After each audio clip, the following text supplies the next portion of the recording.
barter system? Wait! What is barter system? So you should learn more about the evolution of money. Yeah, let's get started. So, money is the result of a long process, as you know. At the beginning, there was no money. People engaged in barter, the exchange of merchandise for merchandise. Then, a person catching more fish than the necessary for himself and his group.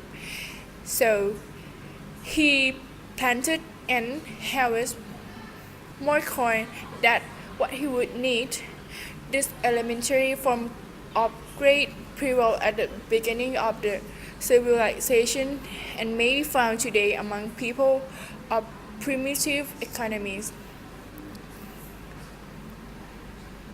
In regions where difficult access makes money scarce, and even in special situations where people barter items without regard for their equivalence in value.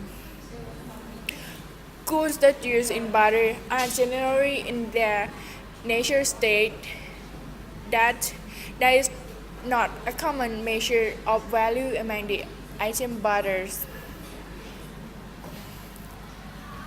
Commodity money. Some commodities came to be more sought than others, except while they assume the role of currencies, circulating as an element of exchange for other products as an used to access their value. This was the commodity money. Cattle, this one, was one of the mostly used and had the advantage of moving for itself, reproducing and rendering service, although there was the risk of diseases and death. Salt was another commodity money that difficult to obtain and mainly in the interior parts of continents, used as a preservative of food. But both cattle and salt left a mark in the Portuguese language that became the word capital in now. Metal. As soon as man discovered metal, it was used to make utensils and weapons previously made of stone. For its advantage, as the possibility of treasuring, divisibility, ease of transportation, and beauty, metal became the main standard of value. It was exchanged under definite forms. At the beginning, metal was used in natural states and later under the form of ingots and transformed into objects from rings to bracelets. So let's move to the era of money in the form of objects. Metal items came to be very valued commodities, as its production required, in addition to knowledge of melting, knowing where the metal could be found in nature. The task was not at the reach of everyone. The increased value of these objects led to its use as money and the circulation as money of small-scale replicas of metal objects. Let's move to the ancient coins. In the 17th century before Christ, the first coins resembling the current one we use nowadays appeared. It also has small metal pieces with fixed weight and value, bearing an official seal. That was the mark of who has minted them and also a guarantee of their value. At the beginning, coins were made by hand in a coarse way, so it had irregular edges and were not equal to one another as these days. Moreover, coins reflected the mentality of people and their times. We can find political, economic, technological, and cultural aspects in coins. And through the impressions found in coins, we are able to know the affinity of personalities who lived in centuries ago. And next, let's move to the era of gold, silver, and copper. Gold and silver were the first metal used in coinage. They were used because of their rarity, their beauty, their immunity to corrosion, and their economic value. In primeval civilization, like Babylonian priests, they taught people about the close relationship between gold and the sun and silver and the moon. So this thought led to the belief in the magic power of such metals and objects that made with them.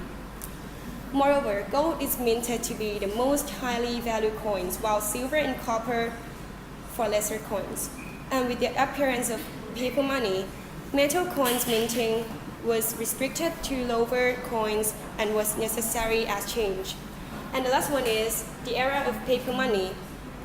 In the Middle Ages, the keeping of values with goldsmiths. Goldsmiths is the person trading with gold and silver. It was common.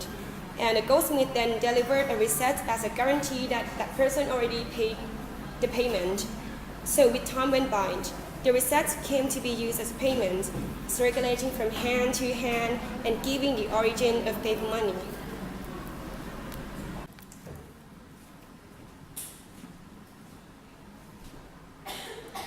Let's move to the money in different shapes. Money has changed its physical aspect along the century.